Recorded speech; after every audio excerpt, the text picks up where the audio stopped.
पहले graphical method पढ़ाया था सिद्धांत। दो मेथड है सॉल्यूशन, मतलब आंसर निकालने के, किसी भी एलपीपी क्वेश्चन का आंसर निकालने का तरीका। तो सबसे पहले एलपीपी क्वेश्चन कैसा होता है ये जानकारी होनी चाहिए। श्याम जी बताओ बेटा, एलपीपी क्वेश्चन कैसा होता है?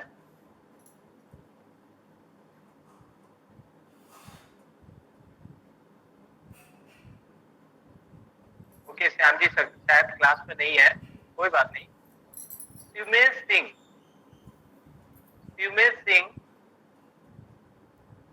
बेटा, एलपीपी क्वेश्चन कैसा होता है?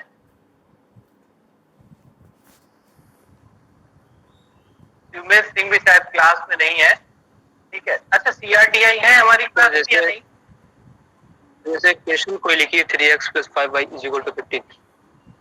हाँ, ये तो इक्वेशन हो गई, पर एक एलपीपी क्वेश्चन को शब्दों में कैसे बयान करोगे? शब्दों में,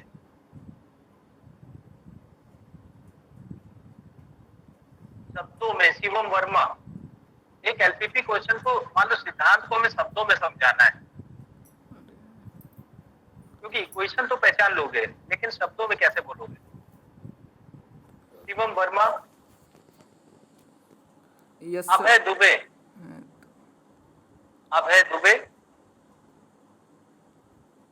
अभय वर्मा सर फॉर्मेशन के थ्रू। बिल्कुल सही, बोल दो जरा, फॉर्मेशन कैसा होता है बताओ अभय। सर रिपीट कर दीजिए, क्या चीज? एक एलपीपी क्वेश्चन का फॉर्मेट कैसा होता है? सर इक्वेशंस रहती हैं उसमें। कैसी क्लियर बताओ। सर लीनियर इक्वेशंस रहती हैं जिसके थ्रू हम लोग पॉइंट्स निकालते हैं, उसके बाद ग्राफिकल रिप्रेजेंटेशन करते हैं, उसका तो ग्राफिकल मेथड हो गया ना। अब है एलपीपी क्वेश्चन पूछ रहे हैं, एलपीपी का ग्राफिकल सॉल्यूशन नहीं मांग रहे हैं, सिर्फ एलपीपी क्वेश्चन का फॉर्मेट बताना है। तो मैक्स जेड होता है, कंडीशन फंक्शन रहता है, उसके सब्जेक्ट कंडीशन रहती है। हाँ ये सही, शुभम सिंह वेरी गुड। मतलब नॉन नेगेटिव कंडीशन होता है, नॉन नेगेटिव रिस्ट्रिक्शन भी रहता है। सर सब्जेक्ट टू कंडीशन रहता है, नॉन नेगेटिव रिस्ट्रिक्शन रहता है। ओके, एक होता है ऑब्जेक्टिव फंक्शन इक्वेशन, ठीक है, इक्वेशन तो सभी में ऑब्जेक्टिव फंक्शन इक्वेशन। दूसरा है सब्जेक्ट टू कंडीशन में लीनियर इन इक्वेशन, बहुत सारी हो सकती, ठीक है। और तीसरा है नॉन नेगेटिव कंडीशन। ये फॉर्मेट जहां पे भी दिखे समझ लेना वो एक एलपीपी प्रॉब्लम है, जिसका फुल फॉर्म सिद्धांत लीनियर प्रोग्रामिंग प्रॉब्लम होता है। कितना क्लियर है? Programming problem. हाँ ये देखिए, अब हम आपको दिखा देते हैं शेयर करके। शेयरिंग पे ऑलरेडी है आप, ठीक है। ये स्क्रीन है, ये एलपीपी प्रॉब्लम ऑफ क्वेश्चन। ये देखिए ऐसा होता है एक एलपीपी क्वेश्चन, आप खुद ही देख लीजिए। इसमें जेड होता है ऑब्जेक्टिव फंक्शन के रूप में, कंडीशंस होती हैं, इनकी संख्या एक से ज्यादा हो सकती है, 2, 3, 4 कितनी भी, और नॉन नेगेटिव कंडीशन। ये पहला पार्ट है। इसके बाद दूसरा पार्ट क्या है? Convert into standard form. ये आपको मैंने सिखा रखा है ना, ये देखिए स्टैंडर्ड फॉर्म, ये क्लियर है?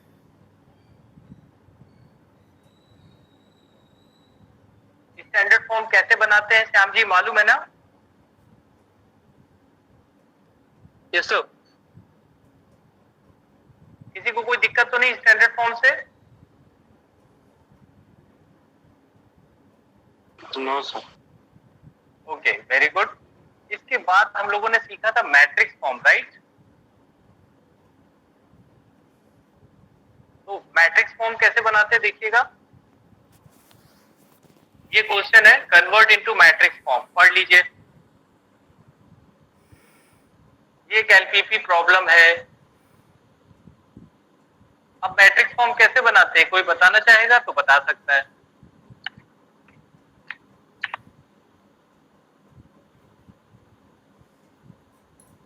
मैट्रिक्स फॉर्म बनाने के लिए क्या करते हैं?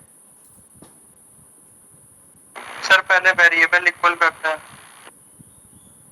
बिल्कुल सही आंसर, पहले वेरिएबल की संख्या इक्वल कर लेते हैं। ये देखिए स्टैंडर्ड फॉर्म बनाते हैं, सीधे सीधे सरल आंसर, स्टैंडर्ड फॉर्म बनाते हैं।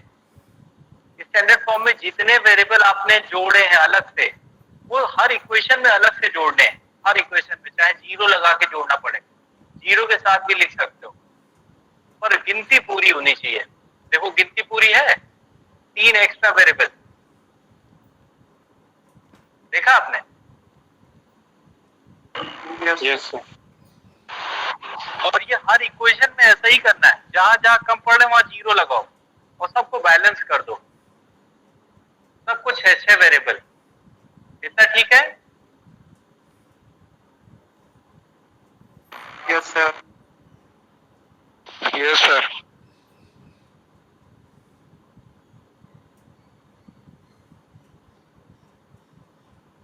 3 एक्स्ट्रा वेरिएबल होते हैं, इनको क्या कहते हैं?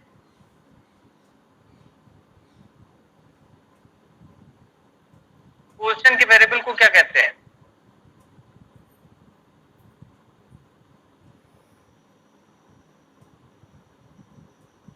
बताइए। Non negative restriction. अच्छा, और जो नए वेरिएबल है उनको क्या कहते हैं? Slack variable.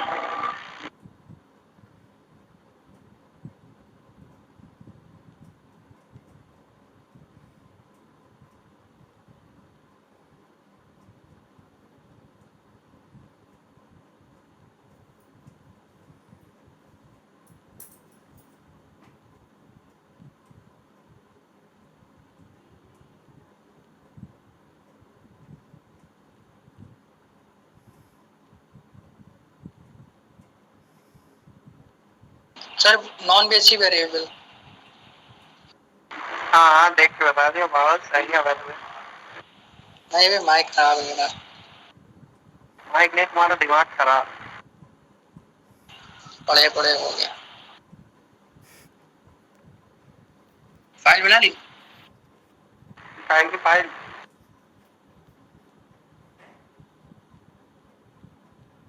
किस चीज की फाइल? सीजी की। अरे उसमें तो जो क्वेश्चंस उन्होंने भेजे हैं, मतलब जो प्रोग्राम, बस वही लिखने हैं बस, और क्या? हाँ वही फाइल बननी है। हाँ तो उसमें क्या टेंशन है? अरे ये अब है पगला तो। Hello, yes sir. आपको एक बार फिर से जानकारी देते हैं। ये जो नए वेरिएबल हैं, इनको बेसिक वेरिएबल कहते हैं। क्या कहते हैं? Basic variable, sorry non basic variable. जो क्वेश्चन के प्रश्न के वेरिएबल हैं, इनको बेसिक वेरिएबल बोलते हैं, ठीक है? और जो क्वेश्चन के प्रश्न के वेरिएबल नहीं है, बल्कि आपने जोड़े हैं या घटाए हैं, वो कहलाते हैं नॉन बेसिक वेरिएबल। ये ध्यान रखिएगा, ठीक है? लिख देते हैं यहीं पे आपके समझने के लिए। Here x1, x2 and x3 are basic variable and s1, s2 and s3 are non basic variable. ये बात ध्यान रखनी है, क्योंकि अभी सिंपलेक्स टेबल बनाएंगे तो उसकी जरूरत पड़ेगी हमें, ठीक है? इतना क्लियर है? नॉन बेसिक वेरिएबल बता दीजिए, मतलब कैसे जोड़ना घटाना है। हाँ बिल्कुल बताए दे रहे हैं। देखो केवल एक इक्वेशन ध्यान से देखना, ये देखो इसमें लेस देन लिखा है। Yes sir. अब लेस देन को जब बराबर करेंगे तो हम अपनी तरफ से एक वेरिएबल जोड़ेंगे, ठीक है? इसको हम अलग से रफ वर्क में दिखा दे रहे हैं।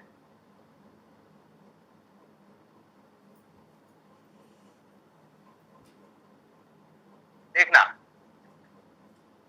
ये क्वेश्चन है, इसमें हम लोग क्या करेंगे?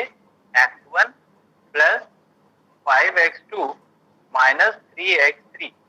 अब प्लस करेंगे और अपनी तरफ से एक नया वेरिएबल जोड़ेंगे। क्यों प्लस किया? क्योंकि लेस देन माने कम होता है, कम को बराबर करने के लिए एक्स्ट्रा जोड़ेंगे। तो एक नया वेरिएबल इंट्रोड्यूस करा दिया, स्लैक वेरिएबल। इसका नाम होता है, जब जोड़ते हैं तो स्लैक होता है, जब घटाते हैं तो क्या होता है? Hello sir plus variable. Surplus variable, बिल्कुल सही आंसर। हम दोनों के उदाहरण ले लेते हैं। इक्वल टू 20, एक तो ये हो गया।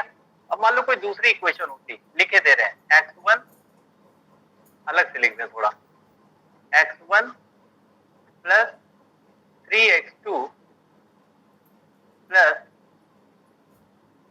2x3 greater than equal to 10। तो यहां पे क्या करते, x1 plus 3x2 plus 2x3 minus s2, ये घटा दिया क्योंकि ये ज्यादा है, जब ज्यादा है तो कम करेंगे, इक्वल टू 10। इस तरह से इक्वेशन बनती है। फिर दोनों में गिनती पूरी पूरी करने के लिए हम क्या करेंगे, अपनी तरफ से एक्स्ट्रा वेरिएबल जोड़ देंगे ताकि गिनती 5-5 हो जाए। माइनस 3x3 प्लस s1 तो है ही, और प्लस 0s2 बराबर 20। ये अपनी तरफ से करते हैं स्टैंडर्ड फॉर्म के लिए, क्योंकि हमें मैट्रिक्स चाहिए। और दूसरे में x1 प्लस 3x2 और सीरियल भी बना के रखो, प्लस 0s1 माइनस s2 बराबर 10। सीरियल से लिखा हमने। इतना क्लियर है? यस सर, क्लियर हो गया सर। ये स्टैंडर्ड फॉर्म है। आपने पूछा, ये मुझे बहुत अच्छा लगा अभिषेक, पूछना भी इंपॉर्टेंट है। ठीक है, यही तो हमने किया है। यहाँ पे देखो, ये सबके स्टैंडर्ड फॉर्म बनाए, देख लीजिए आप। ये स्टैंडर्ड फॉर्म ऐसे ही तो बने। Yes sir. ठीक है, अच्छा, इससे पहले ये वाला देख लो, ये स्टैंडर्ड फॉर्म हो गया। अब इसका मैट्रिक्स फॉर्म कैसे बनता है देखिएगा। Now convert the matrix form. Matrix form बनाने के लिए मैक्स जेड बराबर सी गुणे एक्स होता है। सी क्या इक्वेशन के कोएफिशिएंट, x1 का कोएफिशिएंट क्या है 4, x2 का कितना है 1, x3 का कितना है -3। दिखाई दे रहा है? Yes sir. Yes sir. ये देखो, हमने लिख दिया सबको एक साथ। ठीक है, इतना क्लियर है? और गुणे x का मतलब है column matrix of variables. x का मतलब क्या है, कॉलम मैट्रिक्स ऑफ वेरिएबल्स। तो वेरिएबल्स कितने यूज हो रहे हैं इसमें, देख लो खुद ही, कितने वेरिएबल है? 6। ये देखो कॉलम मैट्रिक्स, देखो पूरे 6 लिखे हैं कि नहीं? Yes sir. ओके, तो ये क्लियर हो गया। जेड कैसे बना, मैट्रिक्स फॉर्म में। अच्छा, ऐसा हम कर क्यों रहे हैं, इसका रीजन है। अभी हम लोग सिंपलेक्स टेबल बनाएंगे, उसमें ये सब की जरूरत पड़ने वाली। ठीक है, अच्छा, फिर है सब्जेक्ट टू कंडीशन को कैसे लिखते हैं मैट्रिक्स में, b गुणे x बराबर c। b गुणे x बराबर c, जहां पे x क्या है, column matrix of variable, c क्या है, column matrix of right side values, और b क्या है, लेफ्ट साइड इक्वेशंस की कॉलम मैट्रिक्स, रो मैट्रिक्स। ये देखो, इसके कोएफिशिएंट लेंगे लेफ्ट साइड वाले, सिर्फ इतने। सर मैट्रिक्स मेथड ना, हाँ, 1 5 -3 1 0 0। ये देखो 1 5 -3 1 0 0।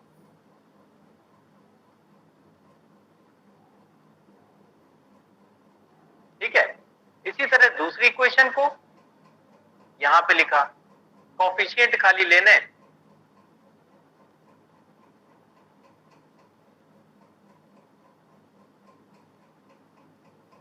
तीसरी इक्वेशन यहां पे लिखा।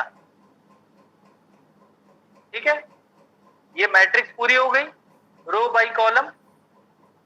इसके बाद वेरिएबल मैट्रिक्स कॉलम मैट्रिक्स के रूप में अलग है, पहले भी लिखी थी। और राइट साइड वैल्यूज कितनी है 20, यस सर, 10 और 3। देखो लिखा है 20, 10 और 3। ये कॉलम मैट्रिक्स है। इसके बाद क्वेश्चन खत्म हो जाता है। ये 6 नंबर का आता है। 6 नंबर का मैट्रिक्स फॉर्म, 6 नंबर का स्टैंडर्ड फॉर्म भी आता है, ठीक है ना। तो डिपेंड करता है, कुछ भी पूछ सकते हैं। 3 नंबर का भी आ सकता है, छोटा क्वेश्चन होगा, सरल होगा, 3 नंबर का आएगा, ठीक है। ग्राफिकल मेथड हेलो, सिंप्लेक्स से 24 नंबर तक का क्वेश्चन बनता है। ग्राफिकल तो 12 नंबर तक जाता है, लेकिन सिंप्लेक्स 24 तक पहुंचा सकता है, क्योंकि चॉइस भी तो रहती है। हाँ, कुछ पूछा आपने श्याम जी? नहीं सर, ग्राफिकल 12 नंबर का। एक एक करके बताते हैं आंसर। श्याम जी, आपने क्या पूछा? सर मैं पूछा था ग्राफिकल मेथड वाला 12 नंबर का क्वेश्चन आता है या 6 नंबर? हाँ, ग्राफिकल 12 का आता है, सही है। सिंप्लेक्स 24 का आता है। सिंप्लेक्स में अभी टॉपिक दिखाएगा, हमने धीरे धीरे दिखा रहे हैं। अभी तो 2 ही टॉपिक दिखाए, मैट्रिक्स फॉर्म और स्टैंडर्ड फॉर्म। अभी सिंप्लेक्स टेबल आने दो, फिर उसके बाद बिगम मेथड आने दो, प्राइमल डुअल आने दो, अभी तो पता लगेगा 24 नंबर कैसे, ठीक है। अच्छा, बोलिए सर। मैक्सिमाइज सेट में जो सी लिखा है और जो सब्जेक्ट टू मीन्स में सी लिखा है, दोनों सी अलग अलग है। मैक्सिमाइज जेड में जो सी लिखा है ये ना? Yes sir. और सब्जेक्ट टू मीन्स में जो सी लिखा है। अच्छा, हाँ। अच्छा, ये हमने ध्यान नहीं दिया था, तुमने नोटिस करा दिया।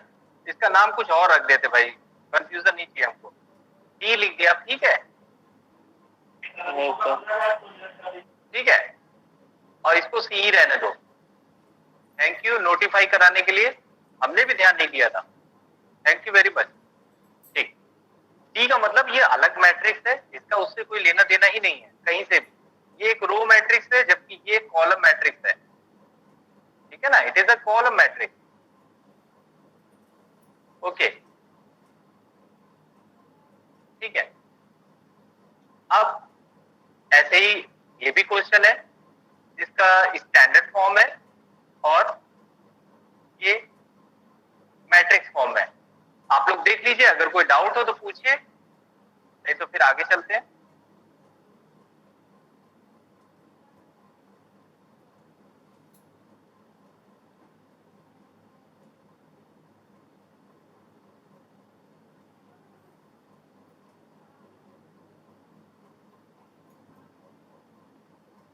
तो ये जो स्लैक वेरिएबल्स होते हैं उनका नोटेशन क्या ऐसे ही होता है?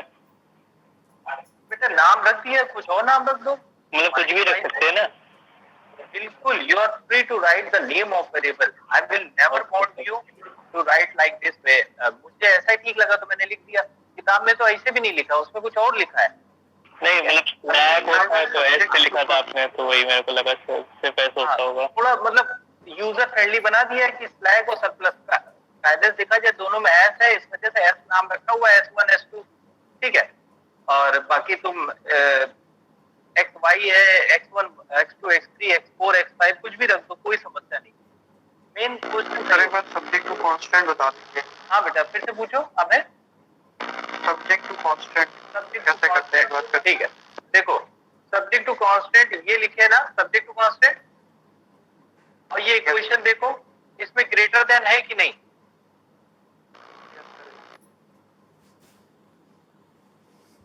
ग्रेटर देन है। जब ग्रेटर देन है तो माइनस S1 करते हैं, यानी सरप्लस वेरिएबल घटा देते हैं। इतना क्लियर है? Yes sir. और जो अतिरिक्त नया वेरिएबल दूसरी इक्वेशन का वो भी लिख दिया 0 लगा के। इतना क्लियर है? Yes sir. जेड में भी चारों वेरिएबल लिख दिए, ये क्लियर है? Yes sir. और लेस देन वाली कंडीशन देखो, सर तो उसमें प्लस करेंगे, उसमें प्लस करेंगे और अतिरिक्त वेरिएबल लिख देंगे ऑर्डर से, क्रम से लिखा हमने। सर तो ये एक एक्स्ट्रा वेरिएबल लिखते हैं क्या? 0S2 जैसे आपने लिखा है, उसमें तो प्लस किया और नीचे। इसका कारण क्या है, एक्स्ट्रा क्यों लिखते हैं, उसका रीजन है, ये मैट्रिक्स फॉर्म ऐसे मिलेगी नहीं हमें। फिर हमें मैट्रिक्स फॉर्म चाहिए। ये सारा काम अच्छा, मतलब सर जो हम लोग घटा रहे हैं या बढ़ा रहे हैं तो उसके ही कॉम्बिनेशन में एक वेरिएबल एक्स्ट्रा लिखते हैं। यस, मैट्रिक्स फॉर्म बन नहीं पाएगी अगर हम 3 वेरिएबल लिखेंगे तो ऐसी दिखेगी और यहाँ की अलग ये पूछना था। हाँ, गड़बड़ हो जाएगा फिर। ठीक है सर, मतलब बैलेंस रखने के लिए ये सब लिखते हैं। Perfect answer. ठीक है, यस सर, क्लियर हो गया। क्लियर है। और बाकी लोग भी पूछ ले, अगर कोई डाउट है तो प्लीज कोई पूछे, मुझे कोई जल्दी नहीं है, क्योंकि डाउट खत्म कर देंगे तो एक क्वेश्चन पे आप पूरी एक्सरसाइज लगाने की कैपेसिटी रखोगे, ऐसा मेरा दावा है। डाउट नहीं होना चाहिए। आगे बताएं। Yes sir. किसी को कोई दिक्कत ना हो तो हम आगे बताना चाहेंगे। चले फिर, स्टैंडर्ड फॉर्म हो गई है, मैट्रिक फॉर्म सामने लिखी हुई है। अब हम लोग चलेंगे असली क्वेश्चन में जिसका वेट कर रहे थे 12 नंबर का। ये देखो, solve the following LPP by graphical method पढ़ा हुआ है हम लोगों ने। इस बार क्या लिखा है देख लो।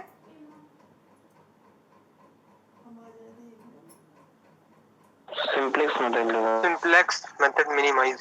सबने देख लिया, ग्राफिकल मेथड की जगह सिंप्लेक्स। 12 नंबर का क्वेश्चन है। क्वेश्चन बिल्कुल वही है, कोई चेंज नहीं। वही question, objective function, subject to condition और नॉन नेगेटिव वैसे ही है बिल्कुल।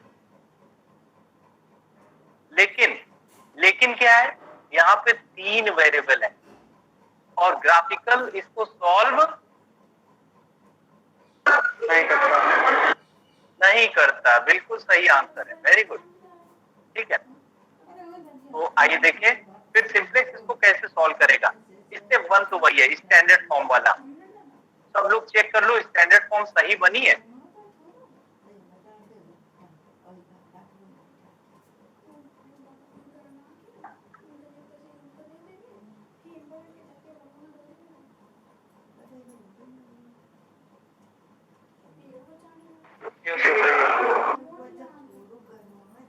Yes sir. अगर किसी को कोई दिक्कत हो तो बिल्कुल बिना संकोच के पूछे, मेरे पास पूरा टाइम है समझाने का। हम सारा टाइम सिर्फ समझाने में ही खर्च करना पसंद करते हैं और फिर आंसर भी पूछते हैं। इतना क्लियर है सभी को? कोई डाउट नहीं है ना? पहला step clear? Okay, any query? If you want to raise any query, do not hesitate. तो मैक्स जेड कैसे निकालते हैं सर, थोड़ा एक बार डिफाइन। Excellent question. ये क्वेश्चन सभी के लिए इंपॉर्टेंट है, it is not only for particular person. ये देखो, मिन जेड को हम क्यों मैक्स जेड बनाना चाह रहे हैं? पहला क्वेश्चन आंसर सिंप्लेक्स टेबल के लिए। नोट कर लो आंसर। सिंप्लेक्स टेबल सिर्फ मैक्स जेड पे बेस्ड होके ही काम करती है। ठीक है, अब क्वेश्चन कि मिन जेड को मैक्स जेड बनाते कैसे हैं, फॉर्मूला हम यहीं पे लिखे दे रहे हैं। ठीक है, कैसे लिखे यहाँ लिख देते हैं अलग से, रफ वर्क है ये। ठीक है, नहीं आप इसको फेयर समझ लो। जब भी मिन जेड को मैक्स जेड बनाएंगे तो देखिएगा,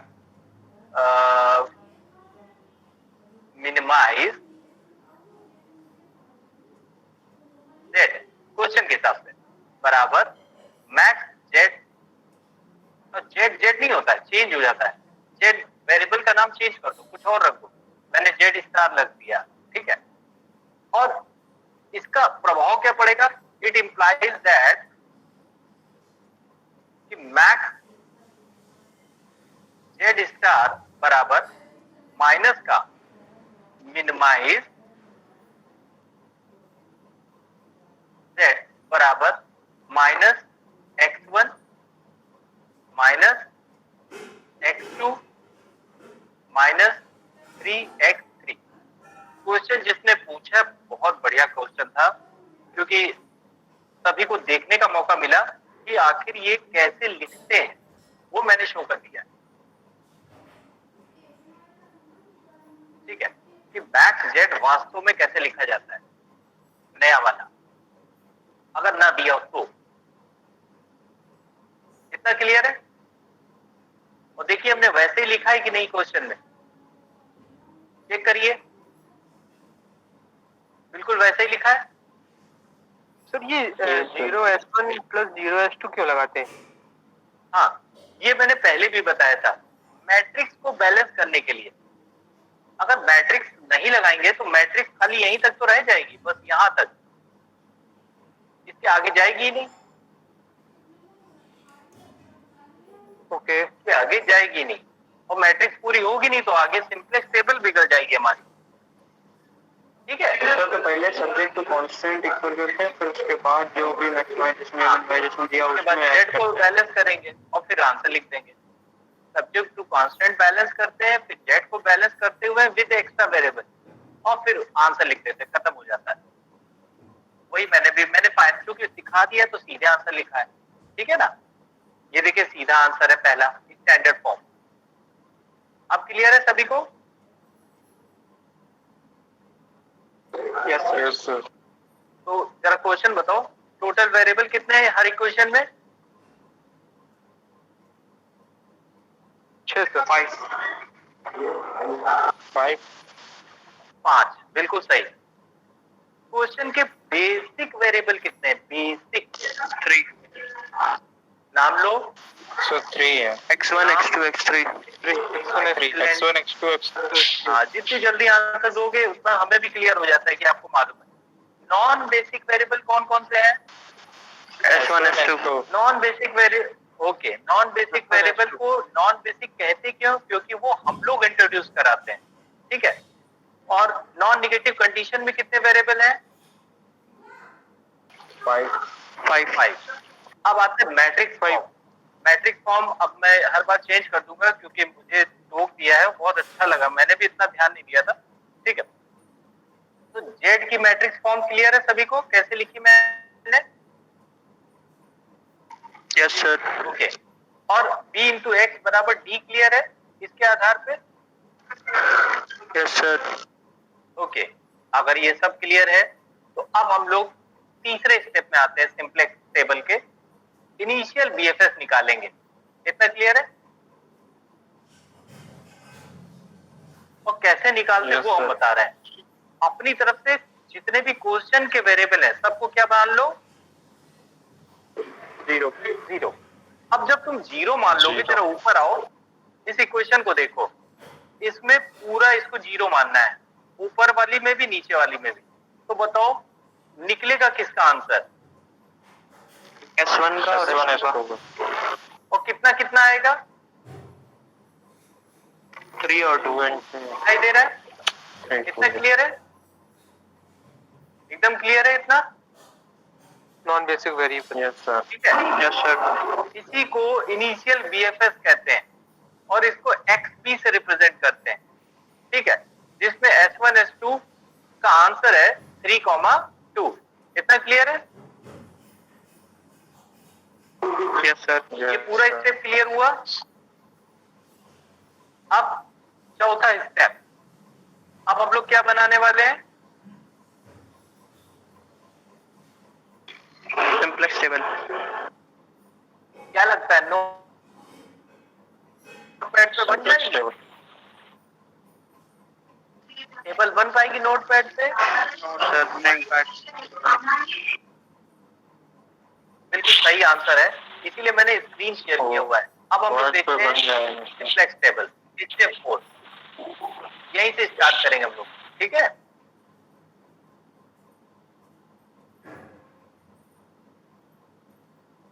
सिंपलेक्स टेबल क्रिएट करी हमने। ठीक है, अब क्रिएशन का असर देखिएगा, इसमें पहले कॉलम में क्या लिखा है पढ़ लीजिए।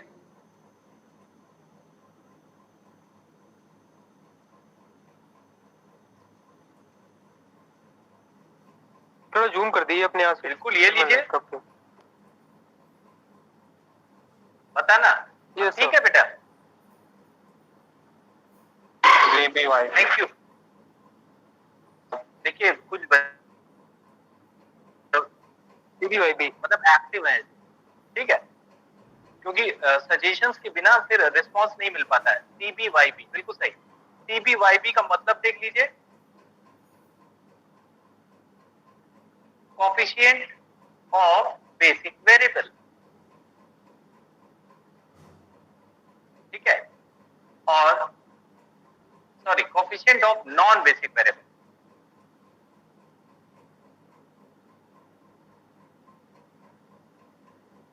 List of non basic variable. सही कर दे इसको।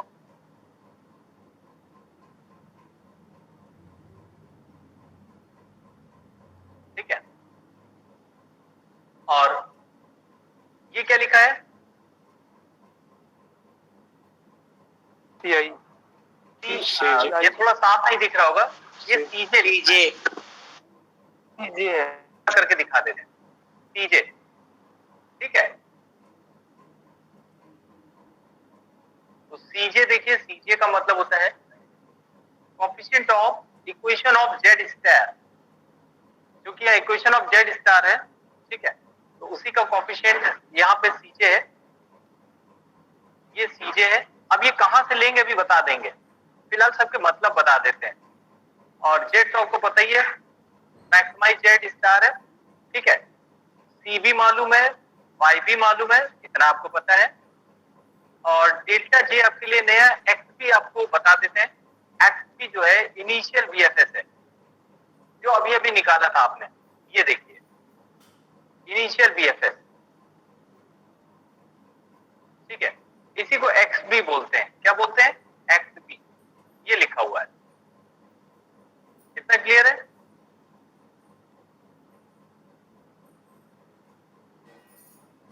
Yes sir.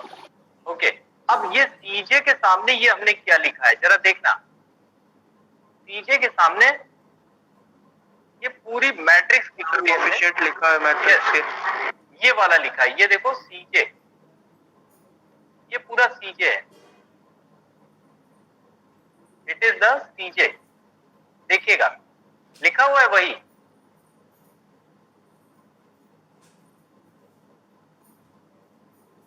ठीक है, इतना क्लियर है?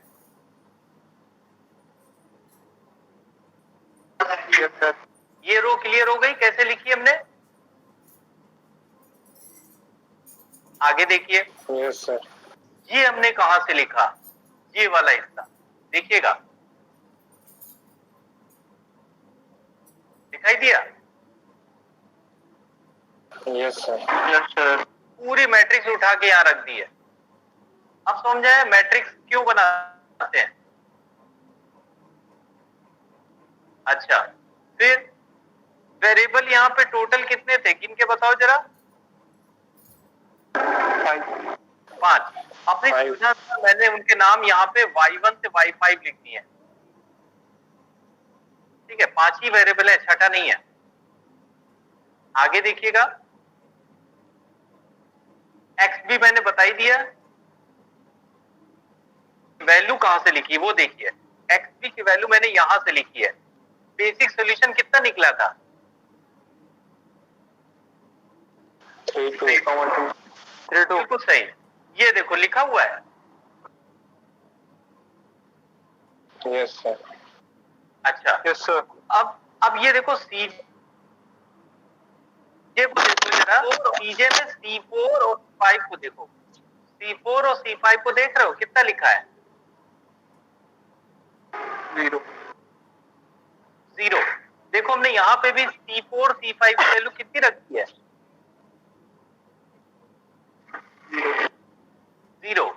ठीक है, ये coefficient of non basic variables हैं। अच्छा, YB क्या है?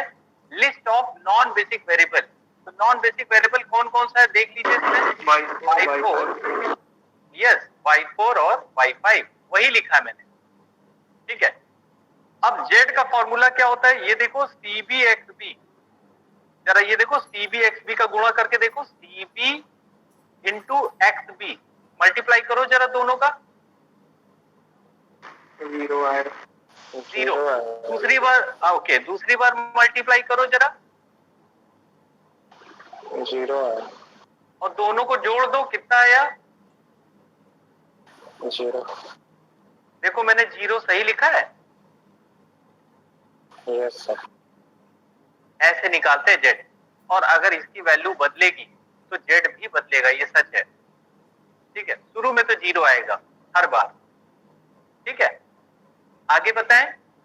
यहां तक अगर क्लियर हो गया है आपको तो मैं आगे बताता हूं। तो ये Y4 और Y5 क्यों लिखा है? ओके, ये नहीं non sir basic sir variable है। सर इस तरफ C4 के आगे किसके आगे? हाँ सर वो ये C4 देखो ये क्या है list of non basic variable. क्या है ये? List of non basic variable. और नॉन बेसिक वेरिएबल तुम्हारे पास दो ही हैं, कौन कौन से? Y4 Y5। क्योंकि इनको तुम ही ने भेजा है इसलिए इन्हीं का नाम लिखेंगे खाली, और कोई नहीं सर इनका यूज नहीं हुआ, मैं वो कह रहा था। यूज होगा, वेट करो, हर चीज का यूज है, बिना वजह तो कोई है ही नहीं यहाँ पे, ठीक है। और इन्हीं के कोफिशिएंट है ये 0 0, इन्हीं दोनों के ऊपर देखो। सर Y4 और Y5 क्या करें? Y4 और Y5 के कोफिशिएंट लिखे हुए यहाँ पे भी, ठीक है बेटा। C4 and C5। हाँ C4 और C5 coefficient of Y4 Y5 है, ऊपर देखो मैट्रिक्स में। Yes sir. ओके ये दोनों आपस में रिलेटेड है, अगर ये बदलेगा तो वो भी बदलेगा। आगे बताएं।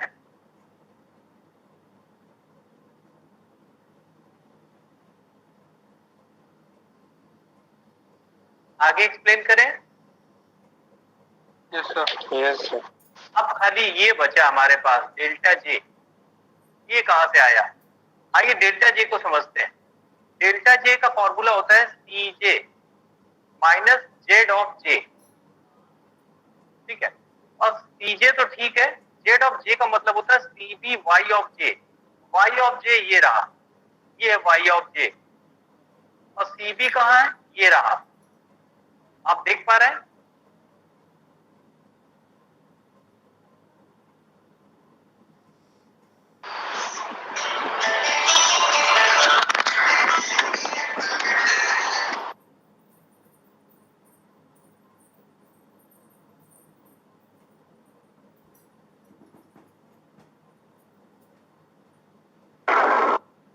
हेलो आ गया भाई। सर कॉल आ गई। टेबल आ गई। हेलो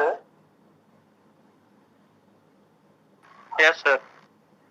ऐसा करते हैं, यहां से हम आपको अगले लेक्चर में समझाते हैं यस भाई, क्योंकि काफी नई चीजें हैं और इसकी नोट Yes, भेज sir. देंगे हम आपको, ठीक है, ताकि जब मंडे को समझाएं तो आपको और क्लियर हो जाए, ठीक है। ओके क्लास, आज Yes, इतना ही sir. रखते हैं।